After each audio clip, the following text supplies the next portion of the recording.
Mhm.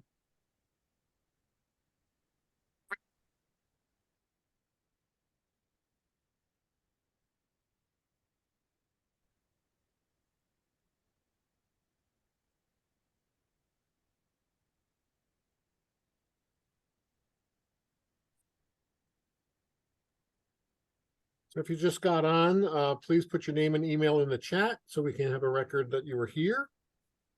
And I think we're going to get started because we appreciate you being on time. And we can always share the recording with folks who may be in late. So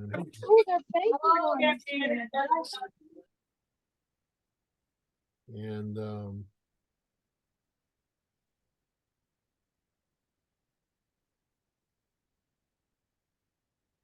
so we're excited to be back with basketball. We had a great soccer season this fall. We had some great cornhole events, and I think our calendar is pretty well set for basketball coming up. Let's see if I can figure out. There we go. So also we're doing some bowling. They had a nice bowling event up in Vernon this past week. We did a cornhole event in Guilford, and we're planning for track and field and elementary things as well as basketball. So if you have schools in your district who aren't participating, let them know that there's an opportunity for them as well. Lots of other sports going on in Unified across the state. This is just a small list of all of the things that people have come up with. We are trying to promote flag football, at least as in a informational experimental stage. And Steve Trafone, who's on his way back from DC today, is kind of spearheading flag football, is trying to get together some training. And we had a number of kits go out this fall and then a couple of years ago. And if you're interested in one, you didn't get one, let us know. We still have some left, and we could get those out to you. Anybody have another sport that they do with your school program that works out well, we could recommend to other people?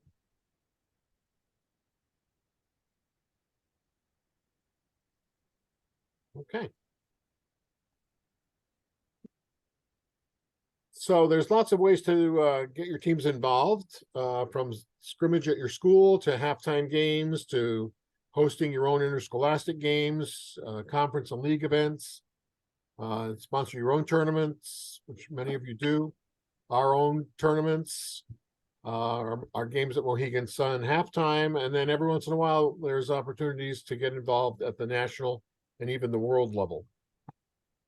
This year there's no USA games or world games, but they do come around every once in a while. We encourage teams to have a scrimmage or a game prior to coming to one of our tournaments. This makes it run a little bit more smoothly, and the kids are a little bit better prepared. And we're glad to welcome you to 2 of our CIAC tournaments, in addition to your league tournament and any other individuals or group school events. But we want to make sure we leave enough room in our tournaments for those who need to be there. And we're already starting to fill up in many of our events. Make sure you have on your calendar for the Unified Sports Awards for April 29th. And we'll be getting information on that out probably toward the end of January, especially with our essays program and applications for our awards. We are funded through Unified Champion Schools. Those are also the folks who provide the banner recognition. And in addition to inclusive sports, which is what we all really are excited about, they also emphasize whole school engagement and inclusive youth leadership. So Barb, you want to talk about whole school engagement? Sure. This is, as Bob said, this is our 16th year being part of the Unified Champion Schools program / model, with the idea that these 3 components are the best way to bring about the biggest impact in your school with regard to inclusion and acceptance. And so I think everybody gets the, the core of the program being the unified sports. And the other two components are whole school engagement and inclusive youth leadership. And whole school engagement is a way to get the whole school behind all the inclusive initiatives and the unified sports team. So here are some examples. Fans in the stands. We love to see the fans come out for the unified competitions as well as any other competition at the school. Sometimes some schools have handed out tickets to teachers, students, or whatever, invite them, have a competition to really fill the bleachers. So that's one way. Having an athlete and a partner participate perhaps in morning announcements, talking about upcoming events, including student athletes and partners in the athletic award ceremonies at the end of the year. Some schools award them the same way they would any other varsity letters, varsity jackets, that kind of thing. An R word or a choose to include campaign, a respect campaign is another way to engage the entire school. Penguin Plunge, great way to not only get the whole school supporting Special Olympics, but 50% of what you raise automatically goes back to your unified sports program. So again, it's a way to raise funds, but also raise awareness. Great. And then you want to continue with inclusive youth leadership? Sure. Inclusive youth leadership believes that students of all ability levels are able to not only be leaders and advocate for the unified activities in the school. This is particularly important if you are applying for banner recognition. The board for the national board that certifies the recognition applications really focuses on inclusive youth leadership, and they want to see very specific examples of how athletes and partners are trained and have opportunities to develop as leaders, either in the club, in a club in the school, could be a unified club, Best Buddies Club, or on the team, which functions as a club. Are the athletes and partners captains of the team? Do they lead the practices? Are they attending our youth summit so that they're getting some kind of training? When they come back from the summit, are they initiating some of those activities in their schools? Some other examples would, again, an inclusion campaign, but again, it's all about being student driven. And so we want these campaigns to be run by the students. Same thing with the morning announcements. Inclusion videos are another opportunity for athletes and partners to showcase their leadership skills. And also one other example, going back to whole school engagement, Carol just sent out recently information about our fitness challenges, and that's another way to get the whole school involved. Speaking of challenges, Carol, do you want to fill us in on those? Sure. Currently we're in the middle of our holiday hustle, and many of you are young and don't remember the song The Hustle. So it's a dance. A couple people have asked what's the holiday hustle supposed to be, and think of the Jingle Jive. We just put a new name on it. So any way to engage your school community in a dance, examples of the holidays, decorating, however you want to do that. So it's just a fun thing to get the kids all pumped up for Christmas and the holidays coming up.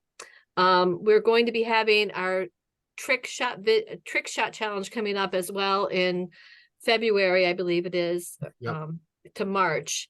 But in between there's a mountain climbing challenge that will be initiated. I believe that's going to roll out at the beginning of January into the middle of February. And there'll be specific directions about that coming to you. And it's also enabling you, if you're a PE teacher, to coaching or teaching unified PE, how you can incorporate some of those skills into some of the things that you need to do for your curriculum for those classes. We're fortunate we have Kathy Davey here, who was a PE teacher in Newtown, and she has a lot of that knowledge, so she's able to make hopefully your job a little easier and also incorporating a challenge. And then of course our marathon challenge that'll come out in the spring. It's walk a marathon. You can take a month to do it, keep track of it, and then once you finish it, we'll send out one of the unified stickers. They're new this year. That's an old picture, so they're a little different.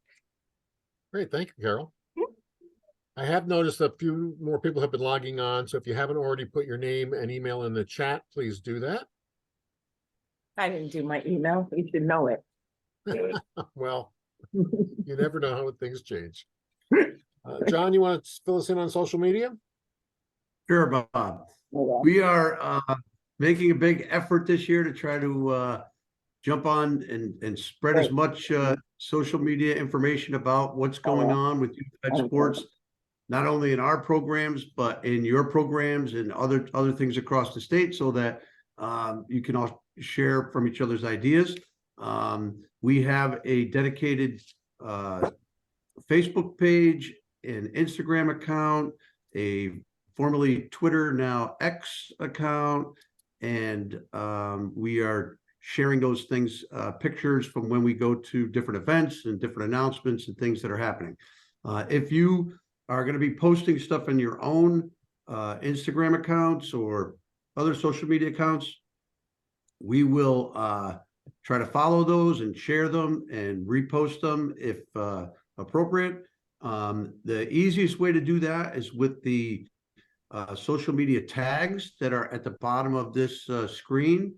And if you use the hashtag #PlayUnifiedCT, that makes it easy for other people to find that and follow that and see what you're doing. And the more we can share with each other and with other people outside of our own unified community, the better it is for unified sports and for our kids as well. The hashtag #JustPlayUnified is a national hashtag, and we added the CT to that so that it would keep it specific to what's going on in Connecticut. So look forward to seeing your posts. Fantastic. I think we're probably all set here with certification. The state requires that any level, any kind of a sports program needs a certified coach. This is a state of Connecticut requirement, not a Special Olympics requirement, not a CIAC requirement, not a unified sports requirement. Anybody here still need certification? Speak up. Okay.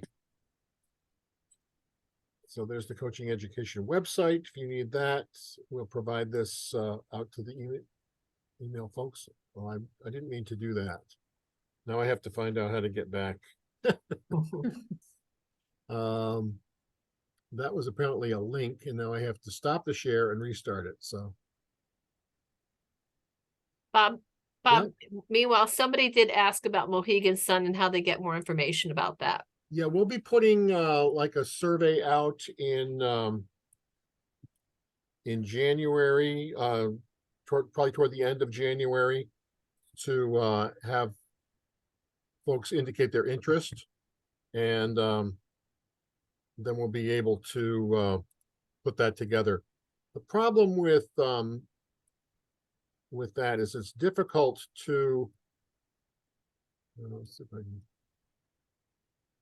oh, there we go. I'm sorry, I'm doing three things at once. The problem with scheduling for Mohegan is that we like to get the schools who are actually playing in the championship game to have their unified teams there. So that schedule doesn't come out till like 3 days before the weekend.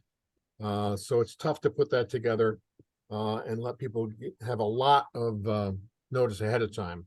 But we did a little bit better job last year, and we're hoping to even do better this year. But there will be a survey, if you're interested, to fill out probably at the end of January. So thanks for that question. Also, Bob, Yep. sorry to interrupt, but on the topic of coaching certification and the coaching classes, There's a NFHS coaching class that's not required for coaching certification, but is a great class. It's only a couple of hours long, maybe a little bit more than an hour long. It's a free class sponsored by the National Federation of High School Sports, and it's specific to unified sports and coaching unified sports. And we are offering to any coach who is coaching unified sports who takes that NFHS coaching class, one of these fancy CIAC sports zip quarter zip things. So if you take that course and you send us, email Carol or myself a copy of your certificate that you completed the course successfully, we will do our best to get you one of these zip ups. Fantastic. Thanks for remembering to put that in. Permission forms, just make sure you're using your school athletic permission form. Cover yourself, especially if somebody ends up getting hurt. You want to have all those I's dotted and T's crossed. If you have Down syndrome athletes, your school nurse probably already has this atlantoaxial instability release, but it's good to check about it. It's a muscle tone and joint issue that's common with Down syndrome folks, and you just want to be aware of any issues and possibility of them being injured as a result.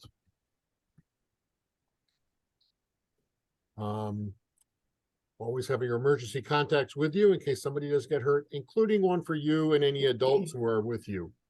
You never know when something may happen to an adult, and we want to be able to get in touch with family and get them appropriate treatment. We're going to talk about registration in just a minute, but we would like you to fill out, regardless, a master team roster. You may have filled one out already for the fall. If you haven't, please fill one out for the winter. And then you can use that to register for other events by just importing it, and then you can add or delete from there. Include both partners and athletes and any additions throughout the year, but don't delete previous participants because it means they have participated in Unified and we want to count them. In terms of athletes and partners, Unified teams and experiences, it's important to include partners and athletes because that's where the relationships develop. Athletes are students with developmental disabilities. Special Olympics narrows that to intellectual disabilities, but Unified Sports allows a much wider range of identifications. Basically, if you're saying they're an athlete, then we're agreeing with you. And partners, of course, are our non-disabled peers. In our competitive level,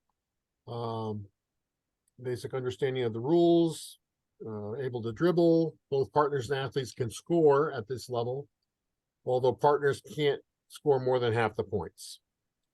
And in general, they play by high school rules with some minor modifications. Hey, Bob. Yeah. Just to interrupt, somebody wanted to know if this done in the eligibility center, which it's not. No, because the eligibility center is designed for CIAC official sports, there's some rules that apply to that wouldn't apply to Unified, especially the age rule. So in 4 years of participation. So if we were to run this in the eligibility center, we would have to have our kids use those rules, which we don't want to do. We want kids to be able to participate freshman year of high school through however old they may be and still be in a school program. And that would limit them to 4 years, and it would kick them out, I think, after age 20. But we're going to allow kids all the way up through 22 now to participate in our programs. Bob, can you go back to that level 1, level 2 screen for a second? You got it. If there are any teams or schools that are out there that think that they may have a level 1 basketball team and you're interested in playing other level 1 teams, please send us an email. I know that up in the Simsbury area, the CCC, they have a league where level 1 teams play. once a week throughout the season, and then they have playoffs and a championship. And I did hear from Coach LeCapra down in Oxford that she has a level 1 team this year, and she's looking to play against other level 1 teams. So if you know of anyone, or if your school is has a level 1 team and you're interested in playing more competitive basketball, please reach out to us so that we can connect you together with other level 1 schools. Thanks, Bob. Excellent. Developmental is our level 3, and more limited ability to dribble or understand the rules. They may pass just to get rid of the ball instead of a strategic way. You might see 1 or 2 players scoring, limited team play understanding. Most of our teams are at this level. In Connecticut, we're kind of an inclusive program, and we focus more on inclusion than on competition. That's not true in every state, but it seems to have worked well for us. But we do have some folks, like John said, interested in more competitive level play, which is great. And we'd like to provide opportunities for every athlete, no matter what their ability level is. One caveat here is anything below level 1 or 2, it's only the athletes who score the baskets. And recreational levels 4 and 5, really much more difficulty adhering to the skills and rules of the game. This is where typically wheelchairs athletes or folks with walkers or transportation aids would be. We might see special needs athletes may need a one-on-one partner or aid to help them individually. We've seen kids who have to be walked down the court, held onto, protected from the ball. So those would not count as an additional player. You could count the 2 of those folks as 1 player. We modify all the rules as need be in this level. And once again, only athletes allowed to score. So I should have put the basketball title slide before all that. And there's this handy dandy chart that we can send out to you as well that kind of puts it all in one place. On your roster, we recommend like 12 players per team. If you have, 24 players coming to a tournament, we encourage you to split that into 2 teams. Just make sure you have an adult who could supervise a second team if you end up playing at the same time. About half the team should be non-disabled, but you can gauge that as you see fit. We do play co-ed. And when we get to the registration, create 1 entry per team. And we'll show you how to do that.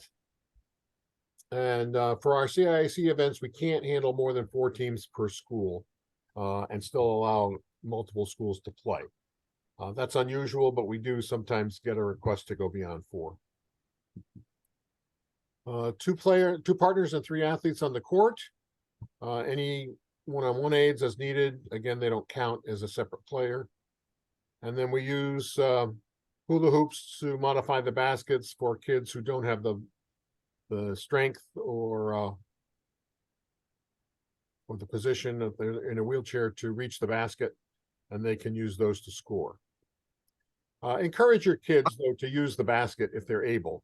Sometimes we see some fairly able kids come down and take the easy way out and throw it through the hoop, and we'll count it, but it's more exciting if they use the basket. Bob, I also want to reiterate how important it is to keep the correct number of players on the court at any time. If we start adding more players and 6, 7, 8 players on a team against another 6, 7, 8 players, it just becomes a giant PE free-for-all kind of thing. And we really want to keep it as specific to the sport as possible to provide an environment that is positive for everybody involved. Yeah, I could just make more frequent substitutions if you need to involve more folks. Free substitution players can come in and out off the bench. You don't have to report in. They don't have to wait for the buzzer to come in. Coach could pull 1 player in, put another player, they could put another player out. So there you go. Uniforms are important. It helps your team look good. They feel good when they're dressed in their uniforms. They represent you, your students, your school. And they should be the same. We've seen some instances where schools have had their athletes in one uniform and their partners in another, but we should look, as the word says, uniform. If you're ordering new uniforms, please try to include the Special Olympics Unified Sports logo. Yeah, kids have to wear sneakers, no jeans, work boots, Uggs, jewelry. And if you're getting money from a sponsor to help you with uniforms, Special Olympics rules indicate they can't be on the uniform. For basketball, the shirts should be numbered and the athletes wear even numbers. Partners wear odd numbers. You can always remember that because we would never identify our special needs athletes as odd. Having them wear the separate numbering helps officials and other coaches and other teams know who needs to be given some extra flexibility. And if you can afford it, consider reversible jerseys, or have pennies available. We use the women's basketball. If you're coming to one of our tournaments, we try to have an opening ceremony. So a school banner is great. Bring water cooler or student water bottles, medical kit, ice. And then most schools are now using the hula hoops, but we do see some schools using their own modifications, and that's fine. We use what works for you.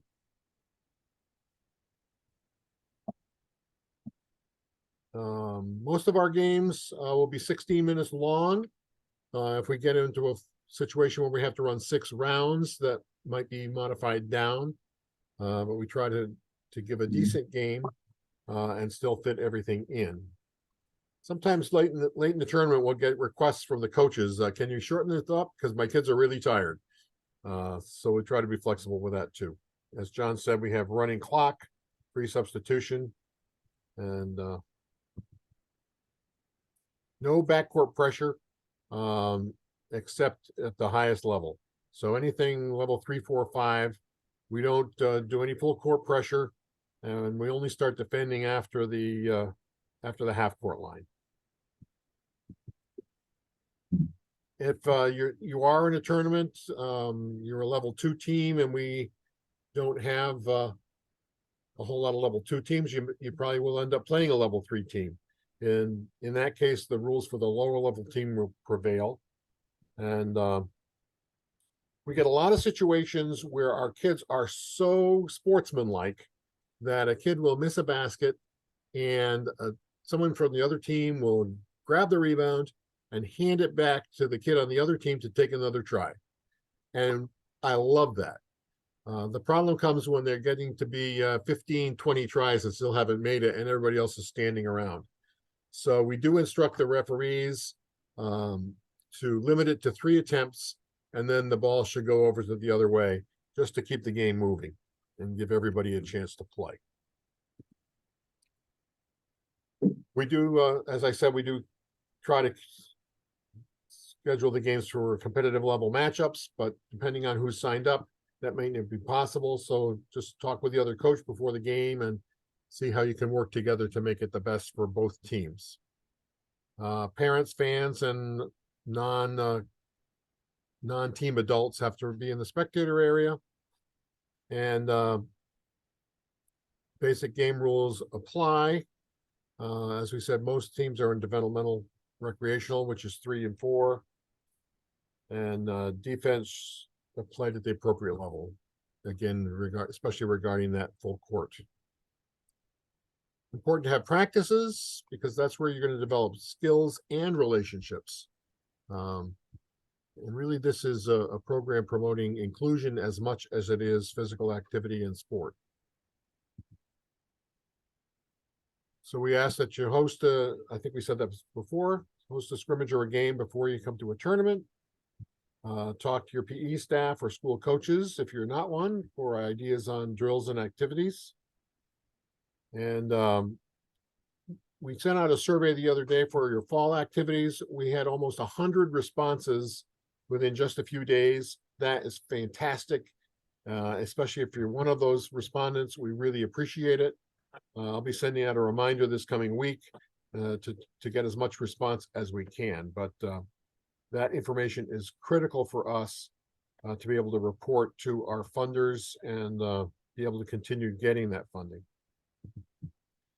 Wheelchair athletes typically level 4 or level 5. We have had a rare situation where it's a level 3, but talk to us if you think that's appropriate. We talked about counting a wheelchair and a dedicated partner as one person. And a ball cut under the wheelchair is a side out for the other team. And we get into the registration section. Any questions thus far? Bob, before you get into the registration section, you mentioned the officials.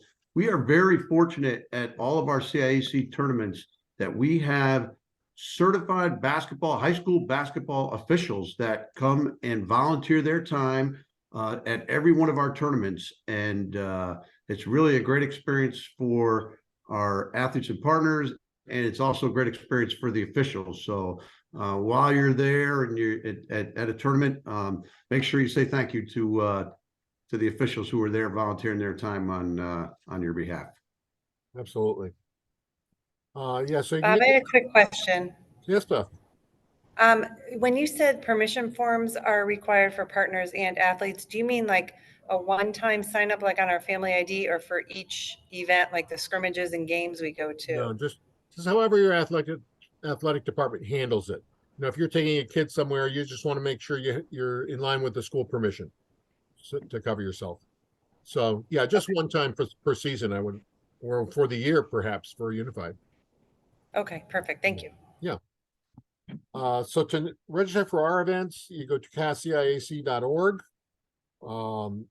Click on the CIAC side. It'll bring you to that page, and then there's a tab at the top called Unified Sports. The website will be changing soon, and so we'll send out some instructions about how to navigate it once that happens. But this is the current situation. You're going to go to downloads and entries once you get to the Unified page, and you're going to choose down toward the bottom intent to enter high school, middle school, or elementary if you're an elementary person. And you get a form like this.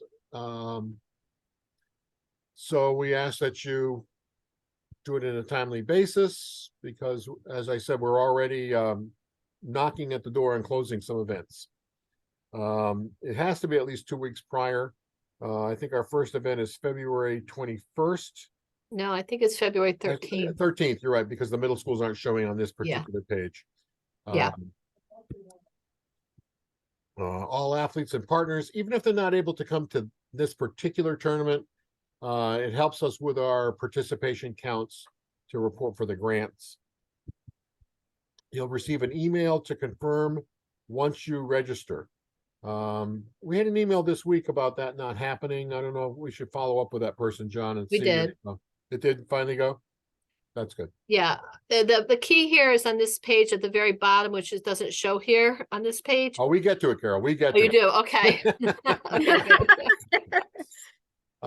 You must respond to everything in the fields. You're going to be asked about total students attending, what level the team is, additions to the roster, if you need to, can be made. Don't forget to hit submit. So they're going to ask your team name, which you can make up, your school, just use the real one. Telephone, address, city, town, zip code. Telephone should be the coach's cell phone because if we're expecting you and you haven't shown up, we'd like to be able to call and just verify that you're coming or there's a delay or whatever. Then you're going to choose the event or events that you want to participate in. And all you have to do for master team roster is just click that at the bottom, as well as any event that you may have. Just so you know too, if there's any FCAC people on here on today's call, they have not scheduled a date yet. As soon as they do, those dates will be put up for their league event. Excellent. I'm not sure the shoreline is on here yet either. Designate the team skill level from 1 to 5. Complete the team roster. And if you've already done a master roster, you can import that and not have to retype. Notice that we've removed the birth date field. That'll save you a lot of time. And then the principal and coach info. Check that your school and your programs abide by whatever the policies are for your local district. And don't forget to hit submit. It says click here to submit this form. If you don't click it and you just X out, you're not registered. You'll receive a confirmation email right after you register or shortly thereafter, as well as a week or so before the event, just to remind you that you're coming. And if you don't have a confirmation email within a day, email or call us so that we can follow up on that. At the beginning of the page where it says intent to enter, there's this little red, what is actually a link. It says click here to import school roster information from another event or from your master team roster. So if you just click on there, it will populate your student list so you don't have to retype it. Oh, there we go. And you just pick the one that you want to import and it'll pop right in. Then you can add or delete from there if you have some older students that are no longer participating, or if you've got some new ones that weren't on the last entry. We talked about Mohegan, Saturday, March 16th and 17th. We're not going to be playing the late games unless there's 2 schools competing that both want to participate. It's problematic getting our teams home late in the evening for our unified teams. So watch for that announcement. We'd like to thank our sponsors. And again, we have programs at every level. Any questions that we can answer for you about any of what we talked about?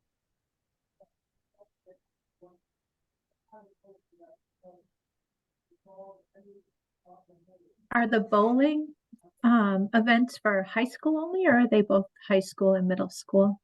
The bowling events, we don't actually organize any bowling events ourselves, but they had a middle school, high school one in Vernon recently. I know that the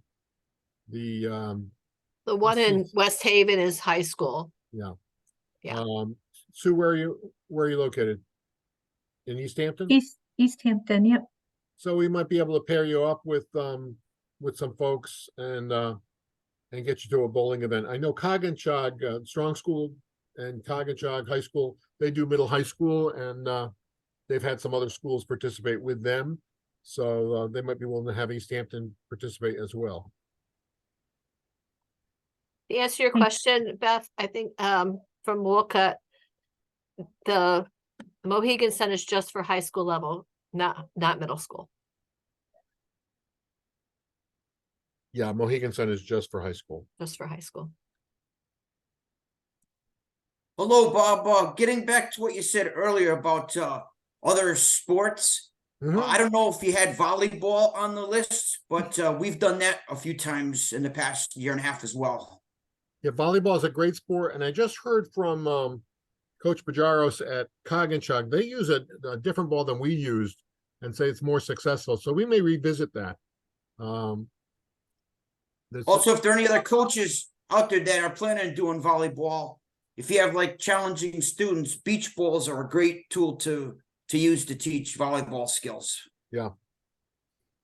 Yeah, we found that using even some modified balls, it's difficult for them to return. So beach ball is a good idea, and they have some other options as well. But yeah, thank you, Donald. You're welcome. Regarding the awards banquet, information for that will be coming out in January. Spring training's too late. So there's an essay portion that your students can write essays for partners. There's a partner section, and then there's also ability for your athletes to write an essay. And there's some other information that'll come out at that time as well. There will be some due dates, but off the top of my head, I don't know them right now. And Jessica asked about Shoreline basketball tournaments. I believe they will be holding a high school basketball tournament. And those will be published. There's a couple of middle school tournaments in the Shoreline area up there right now. One at Westbrook and one at Haddam Killingworth. Also, for those coaches that have students who are involved in the Youth Activation Council, the YAC Council, there'll be a meeting coming up on Saturday, January 27th. We'll be sending that information out as well. And not specifically tied to CIAC Unified Sports, but just for your information, on April 7th, the Bridgeport Islanders hockey group is going to be having an autism awareness hockey night where they're going to be having the buzzers not as loud, and they're going to be doing some things down at the Islanders, and there's discounted tickets if you want. I'll be sending out a flyer. That's going to be sometime in April. If you have an interest in bringing, or if your kids are interested in going with their families to a hockey game. Great. Anything else? Well, we thank you all so much for your time this afternoon. Wish you a very safe and happy holiday season. And we look forward to seeing you at one of our events coming up next semester. Have a great afternoon. Thank you, everybody. I think somebody has a question. Oh, yeah. Actually, it's not a question. I'm pretty sure that Valley Regional is hosting a basketball tournament next Thursday as well. Fantastic. Yeah. Great. Thank you. All right. Thanks. Bye. Bye-bye.